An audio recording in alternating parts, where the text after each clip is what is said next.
الفاتحة. بسم الله الرحمن الرحيم. الحمد لله رب العالمين الرحمن الرحيم مالك يوم الدين إياك نعبد وإياك نستعين اهدنا الصراط المستقيم صراط الذين أنعمت عليهم غير المغضوب عليهم ولا الضالين. صل على محمد وآل محمد. أعوذ بالله من الشيطان الرجيم. بسم الله الرحمن الرحيم. الحمد لله الذي لا يبلغ مدحته القائلون ولا يحصي نعماءه العادون ولا يعدي حقه المجتهدون، الذي ليس لصفته حد محدود ولا نعت موجود ولا وقت معدود ولا أجل ممدود، فترى الخلائق بقدرته ونشر الرياح برحمته.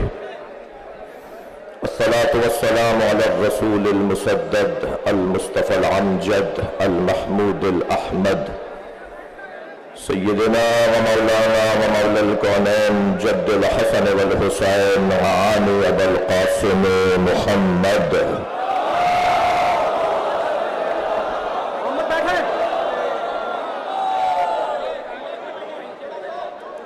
وآله الطيبين الطاهرين المعصومين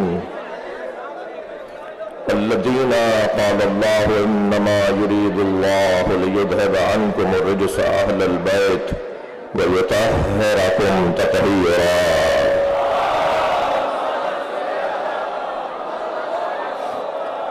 ولعنة الله على أعدائهم أجمعين من يوم عداوتهم إلى قيام يوم الدين.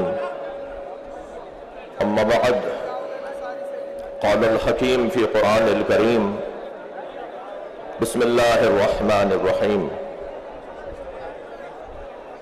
وَلَقَدْ آتَيْنَا مُوسَى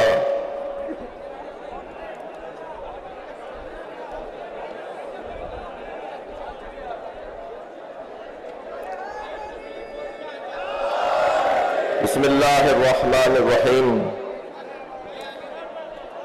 وَلَقَدْ أَرْسَلْنَا مُوسَى بِآيَاتِنَا أَنْ أَخْرِجْ قَوْمَكَ مِنَ الظُّلُمَاتِ إِلَى النُّورِ وَذَكِّرْهُمْ بِأَيَّامِ اللَّهِ إِنَّ ذَلِكَ لَآيَاتٍ لِكُلِّ صَبَّارٍ شَكُورٍ. صلوات.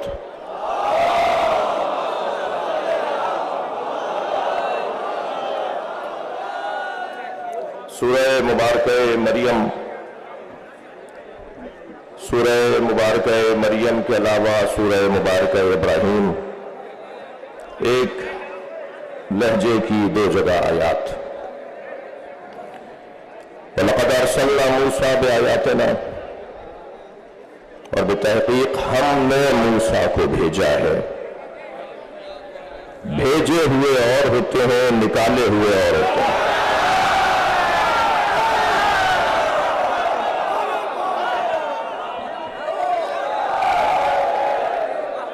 وَلَقَدْ أَرْسَلْنَا مُوسَىٰ بِآيَاتِنَا، اور ہم نے موسیٰ کو اپنی آیات کے ساتھ بھیجا. أَنْ أَخْرِجْ قَوْمَكَ مِنَ الظُّلُمَاتِ إِلَى النُّورِ، اور وہی کی ہم نے موسیٰ کو کہ وہ اپنی قوم کو اندھیروں سے نکال کر روشنیوں کی طرف لے آئے. وَذَكِّرْهُمْ بِأَيَّامِ اللَّهِ، اور یہ بھی وحی کی ہم نے موسیٰ کو کہ اپنی قوم کے سامنے اللہ کے ایام کو دہرائیں. إِنَّ فِي ذَلِكَ لَآيَاتٍ لِكُلِّ صَبَّارٍ شَكُورٍ، اور اس ہمارے پیغام میں ہر صابر اور شاکر کے لیے کھلی ہوئی نشانیاں ہیں. آیہ کریمہ کا محاوراتی ترجمہ. میرے لیے اعزاز ہے کہ میں شہر علم و ادب مرکز ولا و ازا جہاں کے اہل حل و عقد نے جو طے کیا وہ بر صغیر میں مانا گیا.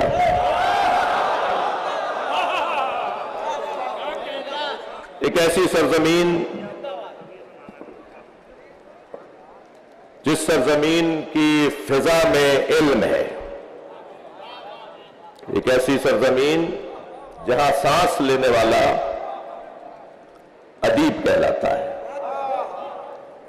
یہاں کا انگوٹھا لگانے والا بھی آپ جناب سے بات کرتا ہے.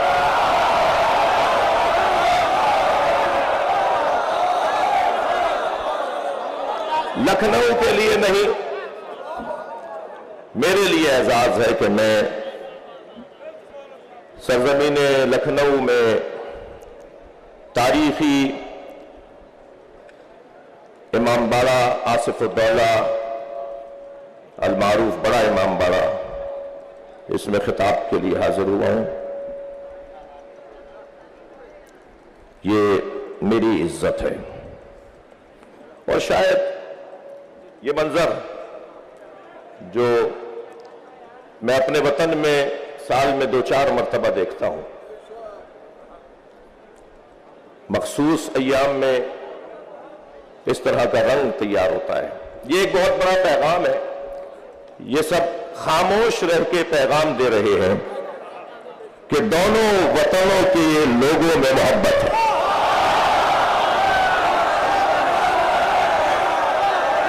میں اس پہ چاہوں گا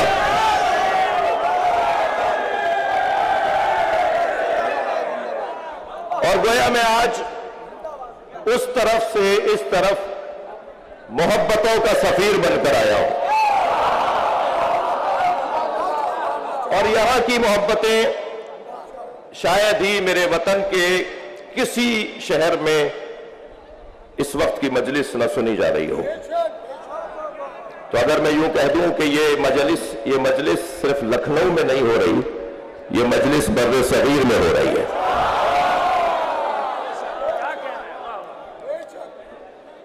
مبارک جگہ ہے، روحانی جگہ ہے. یہاں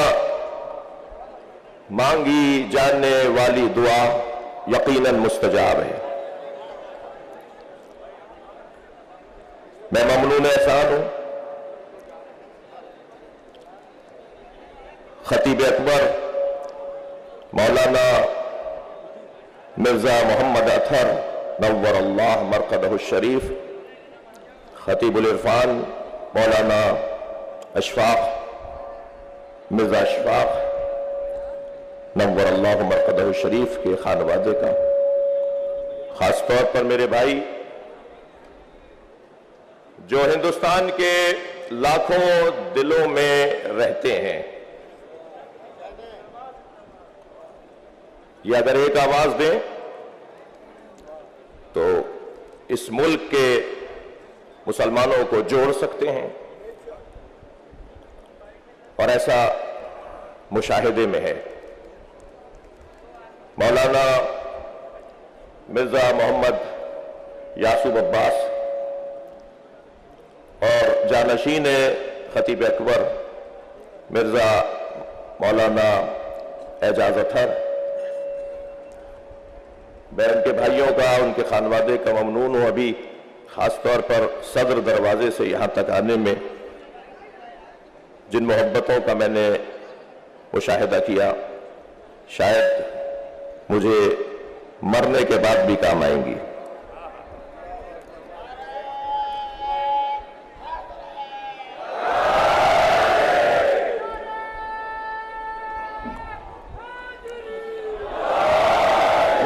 ہندوستان کے سیاستدانوں، خاص طور پر جو انتظامی امور اور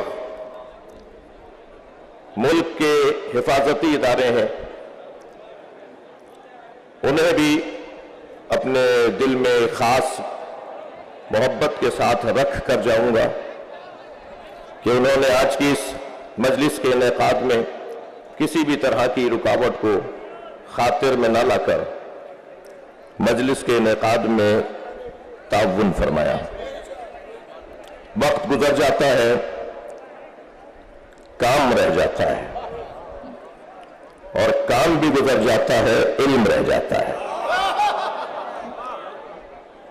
ارشاد حضرت ہدیت، وَلَقَدْ أَرْسَلْنَا مُوسَىٰ بِآيَاتِنَا، ہم نے موسیٰ کو اپنی نشانیوں کے ساتھ بھیجا ہے۔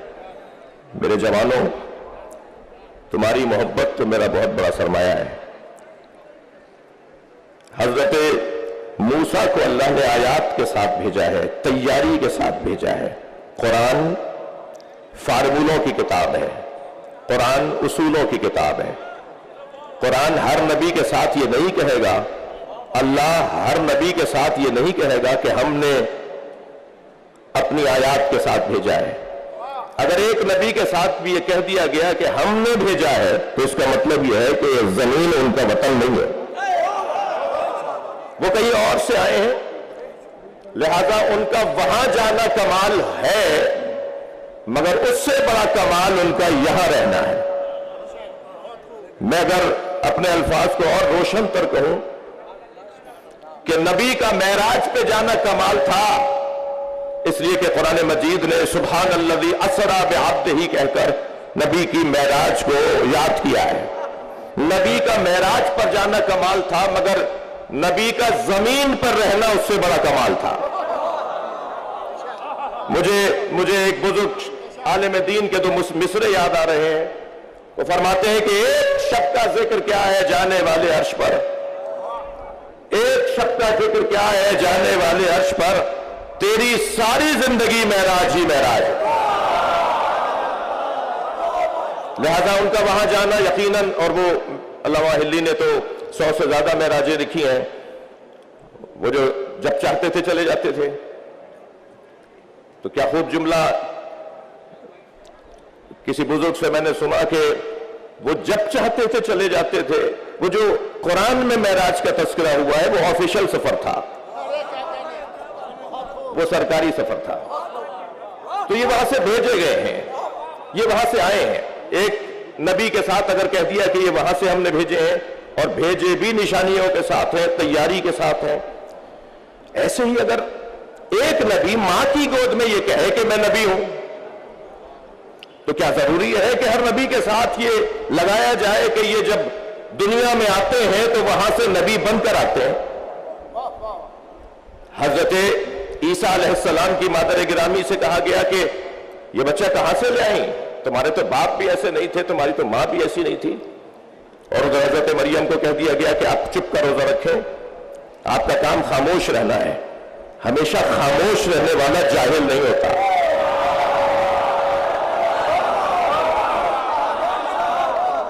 حضرت مریم خاموش، ادھر آواز آئی کہ یہ کہاں سے آیا، تو حضرت مریم نے اشارہ کیا بچے کی طرف، فاشارت الیہ۔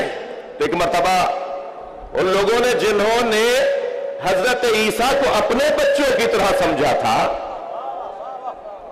بڑے پیغامات ہیں۔ حضرت عیسیٰ جو انہیں اپنے جیسا سمجھے، پھر ان کا انجام کیا ہوگا ذرا محسوس کیجئے گا۔ جنہوں نے حضرت عیسیٰ کو اپنے جیسا سمجھا، انہوں نے کہا کیفا نکلم من کان فی المہد صبیا، یہ بچہ ہم سے کیسے بات کرے گا جو ابھی ماں کی گود میں ہے، ابھی تو گہوارے میں ہے۔ تو جنہوں نے اپنے بچوں جیسا سمجھا، انہیں پیغام ملا کہ خبردار، عیسیٰ گہوارے میں بول سکتا ہے تو عیسیٰ وہ ہے جس کی ماں کو بیت اللہ سے بھیجا گیا تھا، اور ایک اور بچہ آنے والا ہے کہ جس کی ماں کو کعبے میں بلایا جائے۔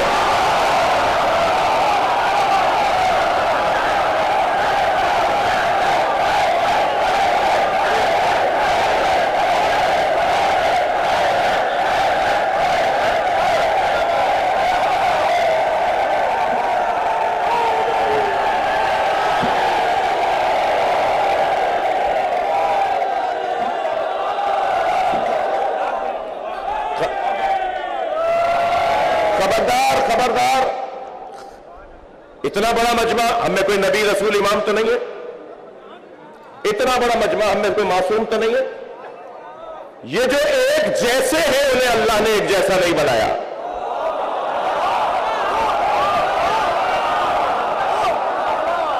بھائی اہم ترین دستاویزات پر دستخط کے بعد انگوٹھا لگوایا جاتا ہے. متعلقہ اداروں کے افسران بیٹھے ہوں گے, بھائی پڑھے لکھے ہیں, دستخط کر دیے, انگوٹھا کیوں لگوا رہے ہو؟ جی انگوٹھا وہ لگائے جسے سائن کرنا نہ آئے, دستخط کرنا نہ آئے. لیکن دستخط کے بعد انگوٹھا اس لیے لگوایا جا سکتا ہے, لگوایا جاتا ہے کہ دنیا میں اگر فنگر پرنٹ کے طالب علم اور اس شعبے جو کرائم کے ادارے ہیں, جو حفاظتی ادارے ہیں, وہ توجہ کریں, میں کچھ کہہ رہا ہوں, دنیا میں جرائم کو بھی پکڑا جاتا ہے انگلیوں کے نشان سے, اور دنیا میں آثار, بہترین آثار کا رستہ یہ انگلیوں کے نشان ہے. دستخط ہو گئے, انگوٹھا کیوں لگوا رہے ہیں؟ اس لیے کہ اگر دنیا میں اربوں انسان ہے نا, تو کسی کا کسی جیسا انگوٹھا نہیں ہے. کہ اگر آمادہ ہے تو جملہ دیا کر دو, جب انگوٹھا ایک جیسا نہیں ہے تو عقیدہ ایک جیسا کیسے؟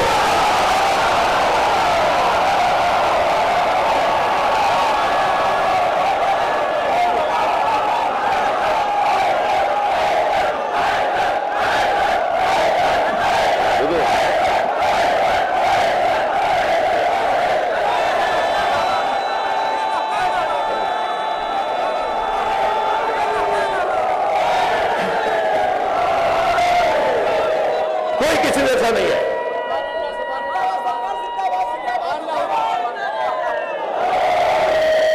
بھائی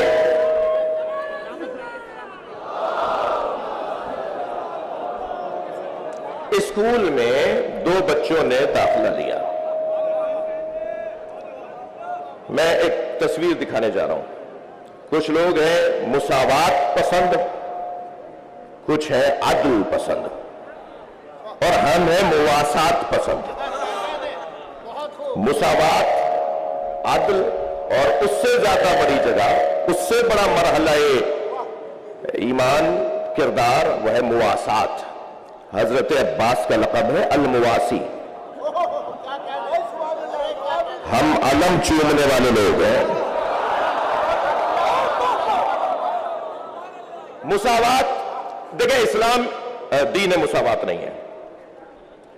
اسلام دین عدل ہے, اور جب مرحلہ عدل کمال پر پہنچے تو پھر کربلا بنتی ہے, اور وہاں مواسات کی تصویر نظر آتی ہے. برابری کی بنیاد پر کوئی نہیں. برابری کی بات وہ کرتا ہے, مثلا 2 بھوکے ہیں, 2 روٹیاں ہیں, تو مساوات پسند کہے گا کہ ایک بھوکے کو کھلا دو اور دوسرے بھوکے کو کھلا دو. جی مساوات پسند یہ کہے گا. لیکن عدل کے پیروکار کہیں گے کہ دیکھو کس کی کتنی بھوک ہے. اگر ایک کی بھوک 1.5 روٹی کی ہے تو اسے 1.5 روٹی دو, اور اگر ایک کی بھوک آدھی روٹی کی ہے تو اسے آدھی روٹی دو. عدل یہ کہتا ہے. تو عدل کا تقاضا تو تفریق ہے. عدل کا تقاضا تفریق ہے. اب مساوات پسند مزاج لوگوں میں ایک منظر نظر آیا کہ 2 بچوں نے اسکول میں ایک ساتھ داخلہ لیا. ایک ہوشیار, محنتی, ذہین, اس نے ایک سال میں کئی کلاسیں پاس کی. ایک نکما, کن ذہن, اور اس نے کئی سالوں میں بھی ایک کلاس پاس نہیں کی. ایک پہنچ گیا میٹرک میں اور ایک پہنچ گیا تیسری میں. جو مساوات پسند لوگ تھے انہوں نے ان دونوں بچوں کو, ہوتے ہیں بعض افسران آتے ہیں اداروں میں وزٹ کے لیے, تو انہوں نے دیکھا کہ ریکارڈ دونوں کا ایک ہے, ایک ہی تاریخ کو داخل ہوئے, ایک سا ان پہ سرمایہ لگا, ایک سا ان کے اوپر وقت لگا, مگر ایک میٹرک میں ہے اور ایک تیسری میں ہے. تو کہنے لگے انہیں ساتھ ہونا چاہیے. تو وہاں کے مدیر صاحب نے کہا کہ حضور کیسے ساتھ کریں, ایک ذہین ہے وہ پہنچ گیا میٹرک میں, اور ایک کن ذہن ہے محنت ہی نہیں کرتا وہ آیا ہے بہرحال تیسری میں. تو کہنے نہیں, ہونا تو ساتھ چاہیے, انہیں برابر ہونا چاہیے. تو کیسے برابر کریں, آپ ہی بتا دیجئے کیا فارمولہ ہے. تو کہنے لگے ہاں یہ تیسری والا تو میٹرک میں چل نہیں سکتا, وہ میٹرک والے کو تیسری میں لے آؤ. یہ خود تو نبی جیسے ہو نہیں سکتے, کہتے محمد ہم جیسا.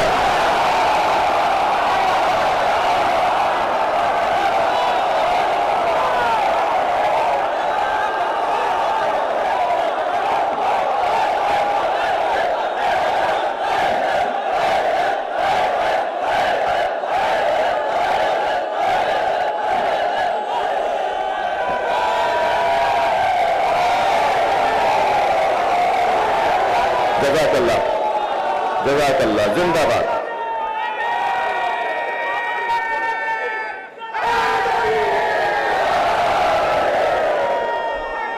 معرکہ نہیں بھائی، کل آپ محفل میں نہیں تھے بلال بھائی، دو مصرے مجھے اپنے یاد آ رہے ہیں۔ معرکہ بدر و احد کا سوچ کر تازہ کرو، یہ ان لوگوں سے کہہ رہا ہوں جنہیں نعرہ حیدری پسند نہیں ہے۔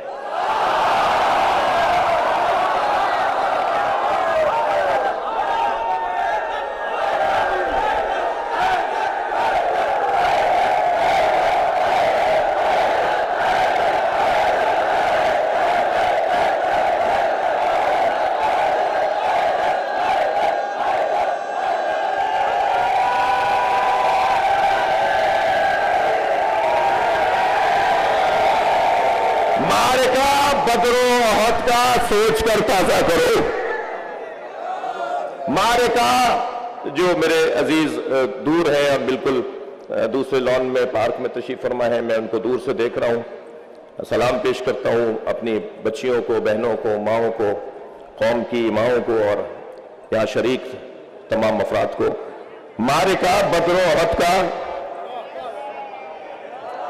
معرکہ بدر و احد کا سوچ کر تازہ کرو، معرکہ بدر و احد کا سوچ کر تازہ کرو، ذکر حیدر آج بھی لڑتا ہے لشکر کے بغیر۔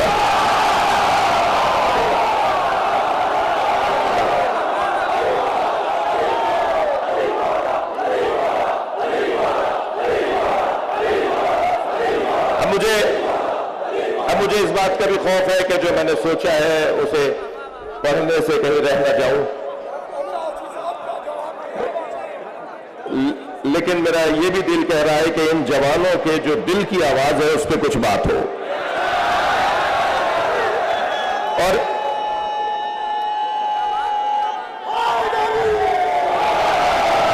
اور ان جوانوں کے دل کی آواز، ان جوانوں کے دل کی آواز قومیات کی شخصیات میں جناب مرزا مولانا مرزا یاسف عباس صاحب کے توسط سے، اچھا یہ بھی ذہن میں رہے کہ مجلس لکھنؤ میں پڑھ رہا ہوں لیکن مجلس لکھنؤ کے لیے نہیں پڑھ رہا۔ یہ جیسے میں نے آغاز میں کہا کہ پوری دنیا سن رہی ہے، تو جو یہاں بات کی جائے گی وہ یہاں کہیں پانی نہ مرے۔ یہاں میں تو بہت ساری چیزوں سے جاہل ہوں اور جاہل رہنا بھی چاہتا ہوں۔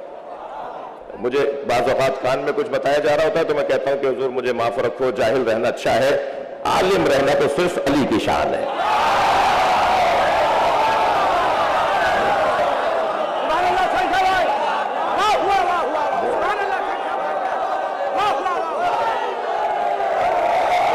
تو جو پوری دنیا کے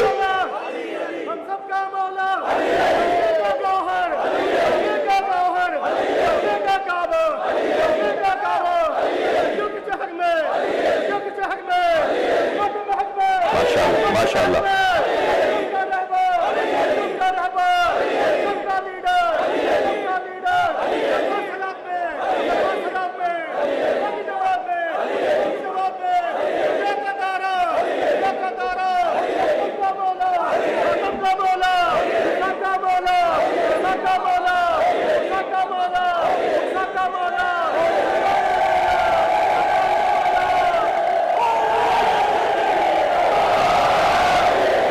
لوگوں کو یا علی مدد بولنے سے پہلے 6 دفعہ سوچنا چاہیے۔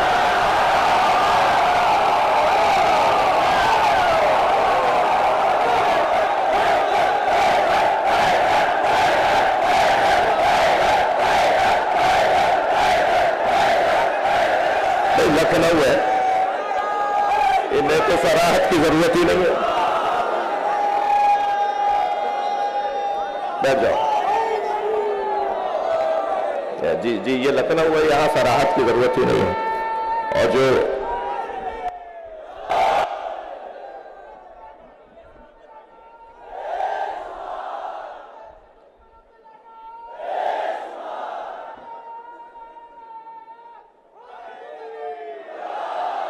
میں جملے کو تکرار کر رہا ہوں، 3 لوگوں کو یا علی مدد بولنے کی ضرورت ہی نہیں ہے، اور ان 3 لوگوں کی 3 کمزوریاں بتا دوں۔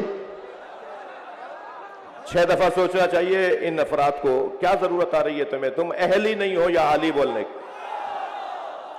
ایک کنجوس کو، کنجوس سے کیا تعلق علی کا؟ کالر اکڑا ہوا ہے، پائچے پھٹے ہوئے، بٹن ٹوٹے ہوئے ہیں۔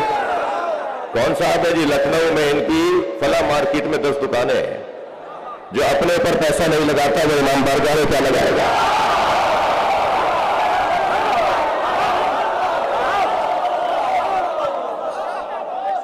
حضرت ابراہیم علیہ السلام جب بکریاں چرانے کے لیے گیا، عجیب انداز ہے، اہل دقت تشریف فرمایا، خطبہ بیٹھے ہیں، میں تو دعویٰ ہی نہیں رکھتا کہ مجھے مجلس پڑھنا آتی ہے، حاضر ہو گیا ہوں محبت میں آپ کے دیدار کے لیے، آپ کی زیارت کے لیے۔ حضرت ابراہیم جب بکریاں چرا رہے تھے، اچھا عجیب بات، عجیب پیغام کہ اللہ نے ہر نبی سے بکریاں چروائیں جی، حتیٰ ہمارے نبی بھی یہ چوپائے جانور حضرت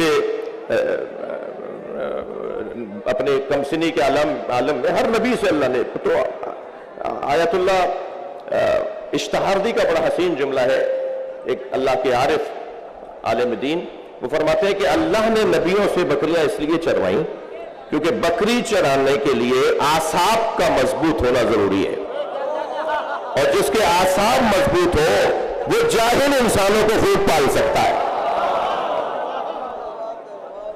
بکریاں چرا رہے، ایک مرتبہ جبریل امین نے پوچھا کہ اللہ تیرا خلیل ابراہیم تیری راہ میں کیا دے سکتا ہے؟ تو اللہ نے کہا کہ میرا خلیل تو اپنا سب کچھ دے سکتا ہے۔ تو برابر سے جبریل امتحان لینے کے لیے گزرے، امتحان لینے کو برابر سے گزرے اور ایک تسبیح پڑھتے ہوئے گزرے، سبوح قدوس ربنا ورب الملائکۃ والروح۔ حضرت ابراہیم کے کان کھڑے ہو گئے، مڑ کر دیکھا، اتنا حسین لہجہ، اتنا حسین اور جالب ذکر، یہ تو میرے اللہ کا ہے۔ تو کہا کیا صرف تم ہی ہو کہ جو اپنے اللہ کا ذکر کرتے ہو؟ کوئی اور بھی تو کر سکتا ہے۔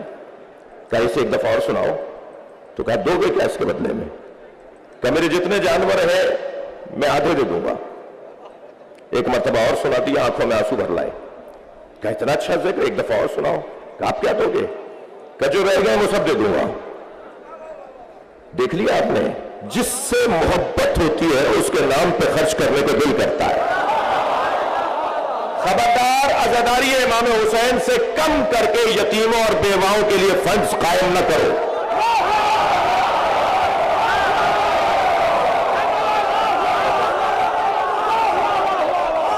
شہر کے یتیموں اور بیواؤں کے لیے، شہر کے یتیموں اور بیواؤں کے لیے فلاحی ادارے بنانے والوں، آپ سے بات کر رہا ہوں۔ میں خود کئی ٹرسٹ چلاتا ہوں، خبردار ذکر حسین سے کم کر کے کسی بیوہ اور یتیم کے لیے فنڈز قائم نہ کرو۔ تم حسین کی عزاداری کو مضبوط بناؤ، حسین خود یتیم پال دیں گے۔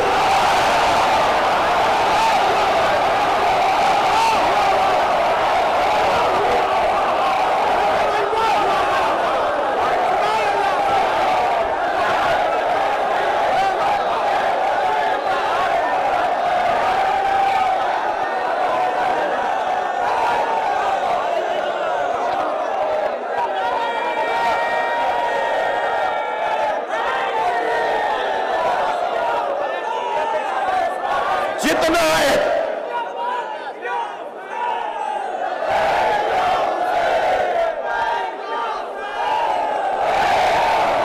یہ مدرسے کے طالب علم نعرہ لگا رہے ہیں اور اچھا لگ رہا ہے۔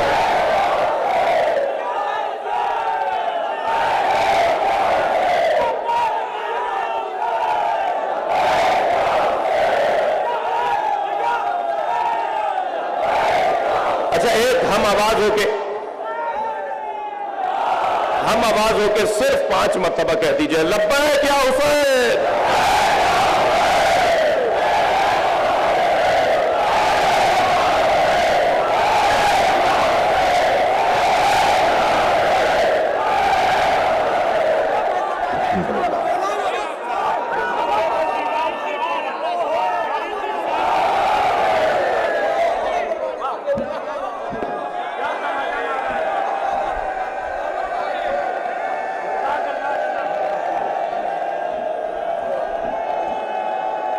مل کر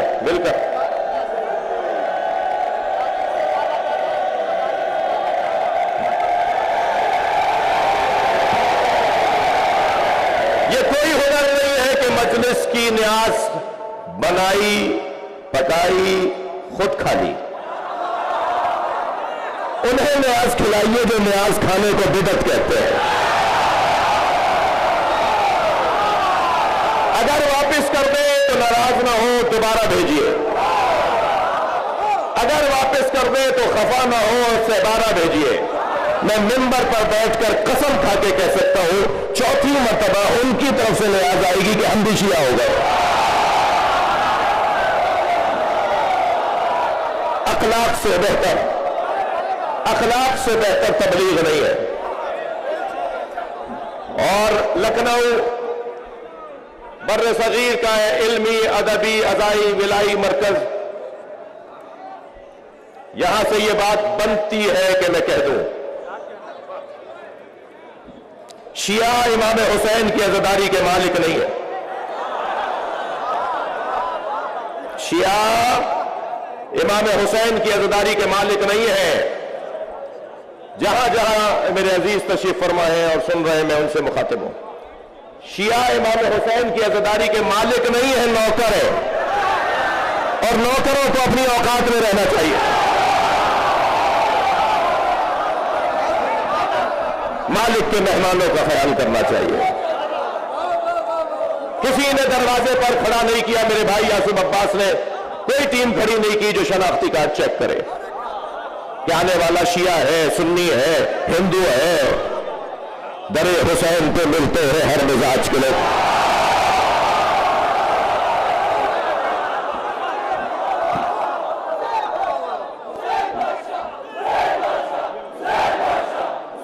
ماشاءاللہ.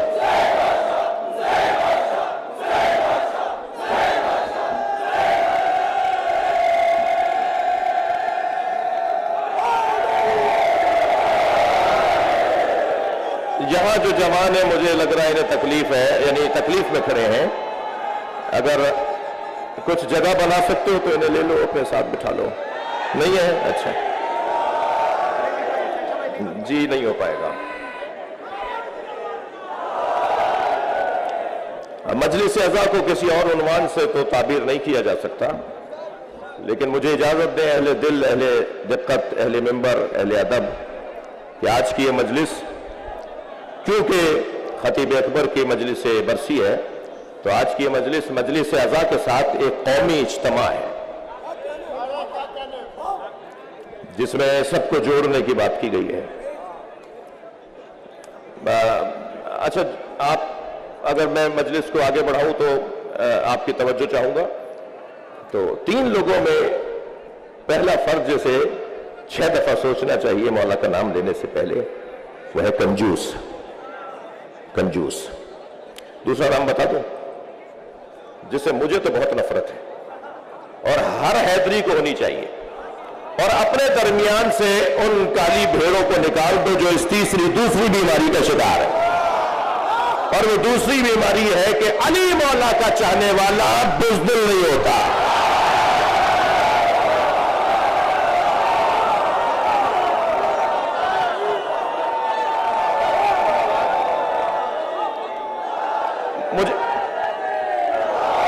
مجھے اندازہ ہے کہ اس انداز سے مجلس آگے چلے گی تو شاید 3 گھنٹے تک میں ممبر پہ رہوں گا.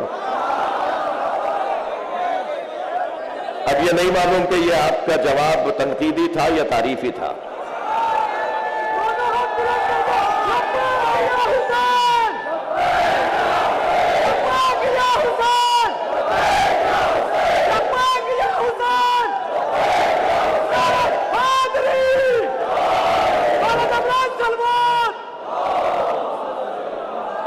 بھئی ایک ایسی صلوات کے جو دل خوش کرتے ہیں.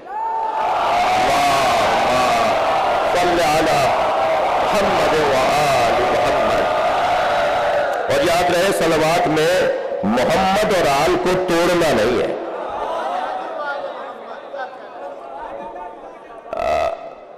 دوسرا وہ شخص جس کو میں ہوشیار کر رہا ہوں وہ ہے بزدل. مجھے وہ سنی سے مجھے اس سنی سے بڑا پیار ہے جو لاکھوں شیعوں میں ہاتھ باندھ کے نماز پڑھتا ہے.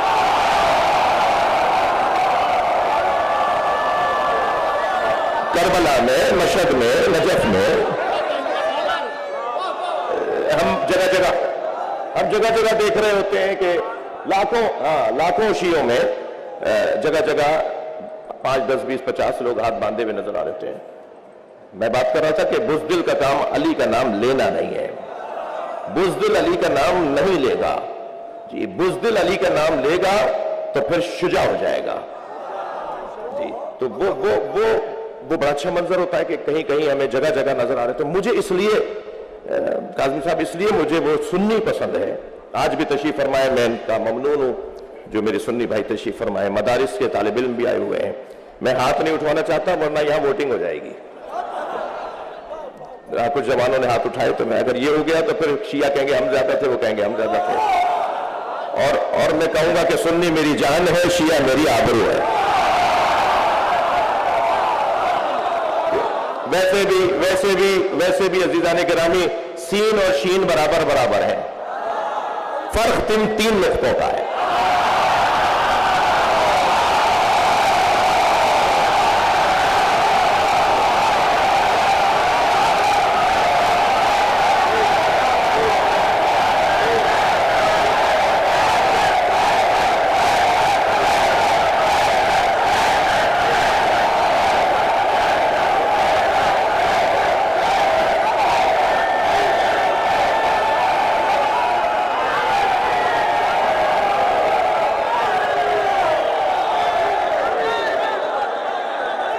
مجھے وہ سنی اس لیے اچھا لگتا ہے جو لاکھوں شیعوں میں ہاتھ باندھ کے نماز پڑھ رہا ہوتا ہے.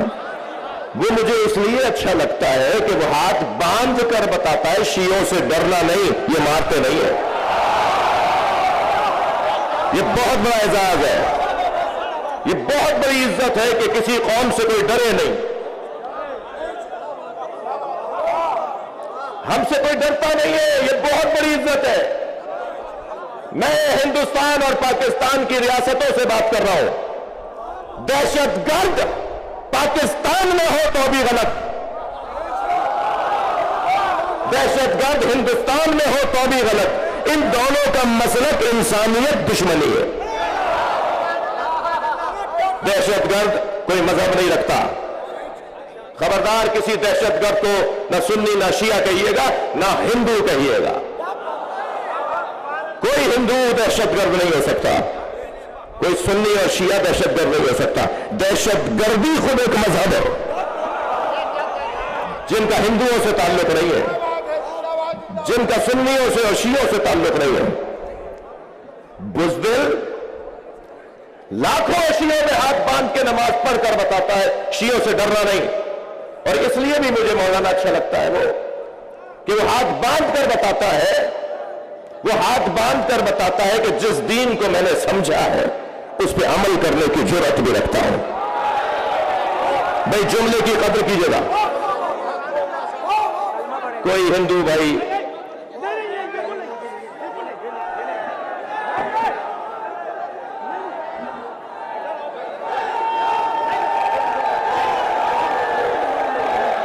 ان کا میرے عزیز مجلس میں شریک ایک ہندو بھائی محبت کا اظہار کرنا چاہ رہے تھے. مجلس میں تاخیر ہو جائے گی، میں بہت ساری باتوں سے رہ جاؤں گا، اور اس لیے میری گزارش ہے کہ جیسا یاسوب عباس صاحب چاہ رہے ہیں ایسے ہی کیجیے. ادھر والوں کا شوق میں دیکھ رہا ہوں، اگرچہ معاف کیجیے گا یہاں بھی شوق بہت ہے.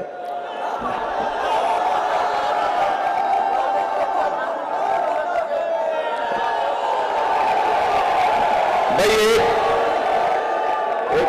ایک جو